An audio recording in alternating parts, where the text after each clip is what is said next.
NASA expert Kathy Leaders, who is the Associate Administrator for Space Operations. Kathy, what exactly is laser communications, and what is NASA hoping to learn from this tech demo? Well, I think the most exciting thing, first of all, is we're going back to the moon. And I think you talked about that in the intro. But for us to be able to do human operations around the moon, we need to be able to have high speed, almost quality internet kind of communications to be able to do those difficult missions. And so this relay going up is our first kind of demonstration unit to make sure that we can talk to both the Earth, and then we'll be using the International Space Station as kind of our test subject, and we'll be sending data back and forth from the International Space Station. And what that will get us ready for is then using this relay for our future missions around the moon and on the moon. And Kathy, how does this differ from how communications were done the first time we went to the moon? Well, we used our communications, normal communications today. People don't realize we have radio waves that are sending data all around us. And so we use radio waves, which is like a tried and true system that we've used for years. But the radio waveform is way wider than a light waveform.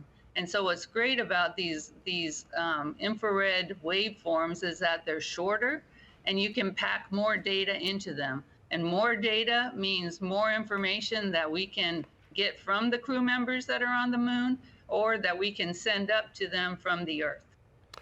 Now, Kathy, will the public be able to actually see this happen?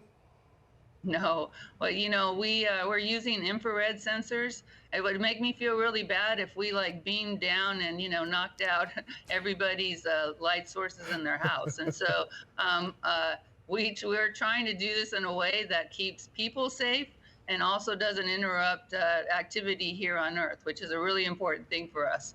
But it is very important. We're using the infrared, which is it's a light level that we can't see with our normal eyes.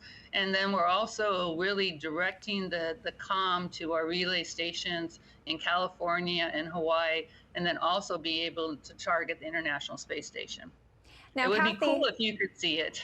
I know, it would be really cool. Kathy, a lot of the things that you guys develop at NASA, they do end up translating to things that we use in our everyday life. For instance, our sunglasses, the sneakers that we wear when we play basketball, all those things really got elevated by NASA technology. Is this something that we could see improve something here on Earth in the future with that technology? Absolutely. I tell everybody, I said, the reason NASA people put and go have these hard projects where we need to solve big problems is that as we solve those big problems, guess what? It helps us back here on Earth. And so if we can figure out how to communicate to the moon faster and be able to even, you know, and we're going to use the same system on a mission that we're launching next summer on Psyche for us to be able to then use that system even as we're being able to communicate to systems out to Mars. So it'll help our rover communication, for example. If we can do that and get better comm to Mars, I'm sure we can use it to get better comm here on Earth.